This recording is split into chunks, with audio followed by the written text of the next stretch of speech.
Pastor Steve Hall, and we are here at Windy Hill Elementary School with the principal, Sharon Sanders, and we would like to introduce you to her, and then we're going to hear from her about a partnership with a local church, CrossRoad United Methodist Church. We'll also be speaking with their pastor and meeting him as well. But I'd like to introduce you to Principal Sanders and let her tell you what a partnership looks like, what it has meant to this school and the kids here and their families and the staff and teachers here to have a real viable partnership with a local church. Sharon? Good morning. I'm Sharon Sanders. This is my third year, beginning my third year at Windy Hill Elementary School. And first I just want to tell you a little bit about our school. Our school has 625 students. It is located in the middle of a neighborhood, a changing neighborhood. And when a neighborhood begins to change and when you start having more challenges like we're facing with the recession, you see multiple needs. And when children come in the door, the family comes with them. And so what we have done here at Windy Hill with our partners at CrossRoad is we've made a commitment to love our children and teach our children, but in order to do that we have to love our families. And so we are committed to serving the families in the neighborhood of Windy Hill. And that's what the mission has become with this partnership, and it is started, I think CrossRoad has been here about 8 to 11 years, way before I was here. But it has really changed in the 3 years that I've been here because the neighborhood has changed, and the school has changed, and the families have changed. One of the things that is a reality is how, in a sense, the church has been excluded from being involved in the schools, due just to there being this clear line that the churches can't cross. And we look at that at CrossRoad as an opportunity, not as a curse. That we have an opportunity, that God has opened up the door for church to be able to be involved in schools in a whole new way. These borders that have been established for us, that there are certain lines we can't cross, really establish a platform that if the church is going to be involved in school, it's going to be involved in the context of a relationship from a church member to a student, or from a church member to a family within that school. And we really believe that ministry takes place in the context of relationships. Very seldom you get churches to come out and participate in the education system, but that was totally different. Not only are they helping with the supplies and everything, but spiritually they're able to come out and to have prayer, and it was a blessing for me. I really, it changes the atmosphere. It really does. And knowing that somebody cares, and that somebody is praying for you.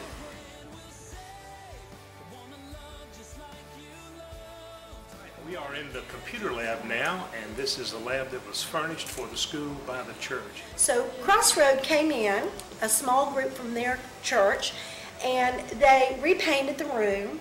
They did some graphic arts. They did it in bright colors that would be engaging for the students. They purchased new carpet. They help us put together all the new tables and chairs, and when our brand new computers came in, we had a beautiful place to put them.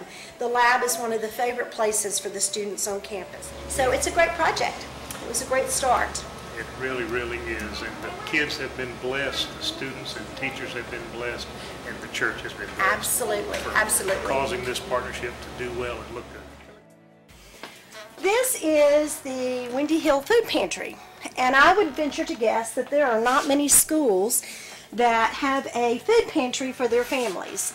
And the way this came about is 2 years ago when I came to the school, we had many children we knew were hungry on the weekends, because on Monday mornings they would come to school and they would tell their teachers they were hungry and they couldn't wait for breakfast.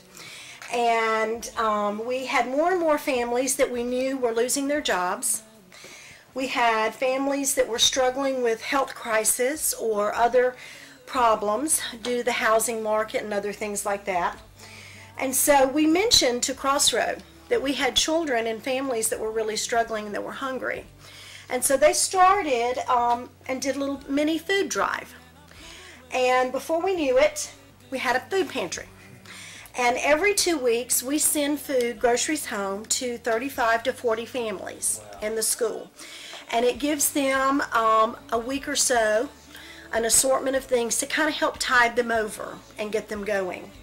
And it has continued, and one of the best parts of this partnership is CrossRoad has not only supported the work at the school for our families and children, they also have gone out in the community and recruited other business partners to come alongside and work with us. And some of the members from the church have gone to their businesses and said, hey, you know what, we've been working with this school and they're starting a food pantry and they need this, or we could really use, and so we have now added Deutsche Bank, we've added Mechanics Choice, the Publix off of Southside Boulevard does every few weeks, they have bags set up in the grocery store for people to purchase and donate to our food pantry.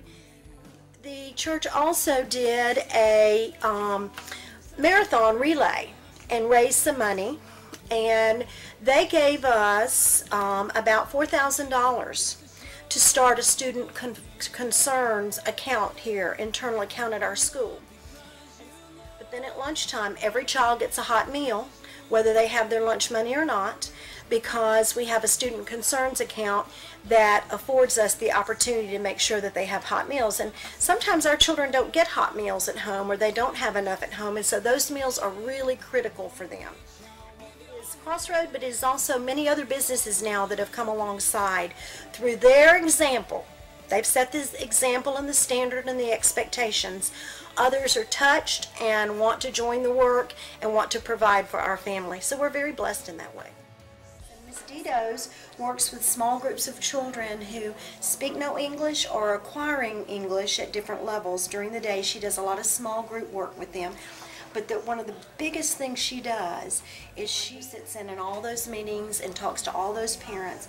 And many times, when they have needs and need help, she's the one that finds that out, and then she comes to us and shares with us what those needs are, and then we find a way through our business partners and community partners to try to help and meet the needs of boys. Just yesterday I was talking to a mom in a conference with Ms. Turner, and this lady was telling me this past Christmas, if it wasn't because at school they gave me toys for my children wouldn't have gotten toys at all, because I had no money for it.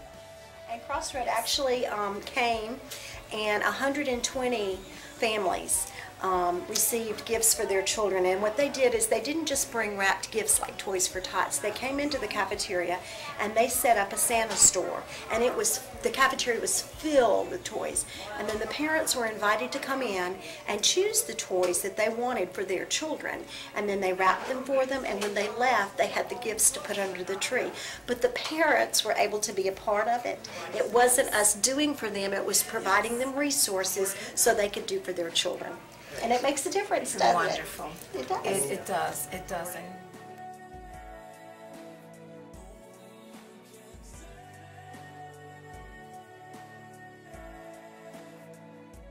And so they came to me and they said, you know, the cafeteria is really old, and you can tell it's from the 50s. It's kind of sad looking.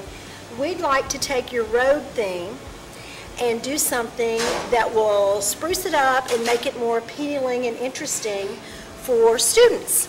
Make it a place where they want to come and enjoy their breakfast and lunch and their time together. This year, our theme is the Yellow Brick Road to Success. And we're taking that same road and talking about those character traits on a daily basis. And when they came in and did the cafeteria, you see they've painted it gray, and if you look, we have yellow stripes on the side of the floor and the road signs. So we're now, when they come in here, we're on the road to success. And the kids love it. It has totally changed the atmosphere during lunchtime. They're much more respectful. It's a much more pleasant place to be. They walked in and they were just blown away at how great it looked and how exciting, and the colors and the signs. And they have taken a whole new attitude about how they behave in the cafeteria now, because they have this environment to come into. Church took this on and as an initiative just to come alongside and help. They said, they came to me. I didn't go to them and say, you know, our cafeteria needs refurbishing. They came to me. The volunteers are in the school so much, they said, your cafeteria needs help. And I said, well, I don't have the money for those kinds of projects. And they said, we're going to do it. We're going to take it on and do it. It needs to be better. The children need a place that they want to enjoy being, and I love the fact that they then turned it into the road. So it has more meaning than just it's the cafeteria. Sharon and the school applied for a grant with Lowe's corporate. I think they call it a toolbox grant to help local schools that are in real need.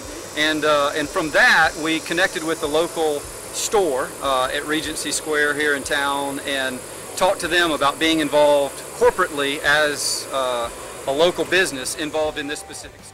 Are there ways that the community can invest into this school, and this school, again, back into its more immediate community, and partnering with Lowe's, giving partnerships, you know, the opportunity for businesses to partner is a key part of that. I mean, the need is so great, and the needs are so real, you know, that I think when stores, when businesses hear the true opportunity of a real need, they want to respond. They do. It's a part of who we are as Americans.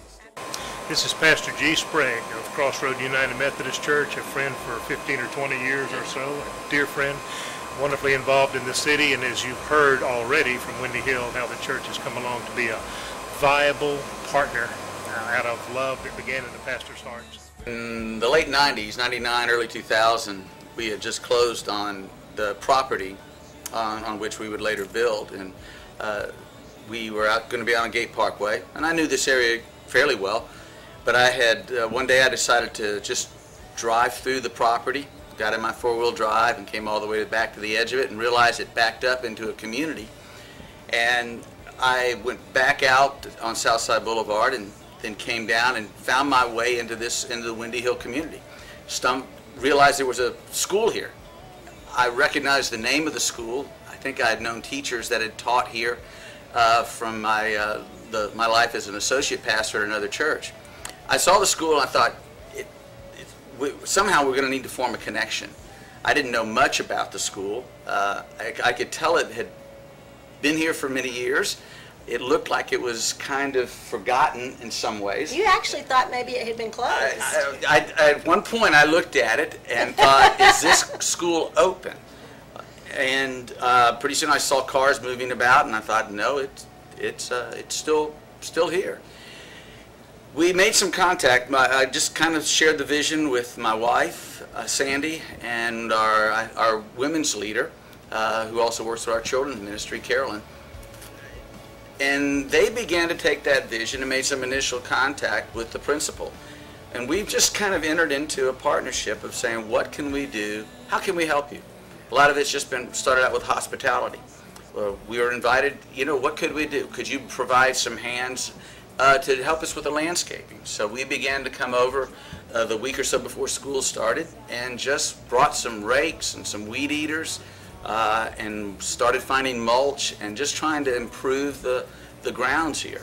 And that just led to another thing. And we recognized that hospitality would be the way that we could embrace the school first.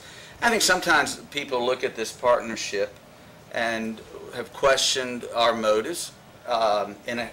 Which should be, especially early on. And I think the question would be asked, did you have an agenda? And I'm going to answer it like a lot of pastors answer, no, we had no agenda. But quite frankly, we did have an agenda. And I think that is what Christ followers do, is to try to love their community and try to take and join in and work together. Absolutely. Other than that, there really isn't any other agenda. Yeah. I mean, obviously the cause of Christ is something that I spend a lot of my time with, but that cause also says, how generous are you going to be in the community? How much compassion are you going to show towards people? Do you really love people? And so that is our basic agenda. And it is really wonderful. Anytime the volunteers are on campus, it's never about CrossRoad Church. It's about we're here for the children and for the staff. And so anytime we say we really need or we have a need, they say, we can do this, we can help you with this. And then when we say thank you, they say we're just here to serve. We're just here to serve. So it's not about preaching, and it's not about coming in and trying to convert anyone. It's not about pushing someone's beliefs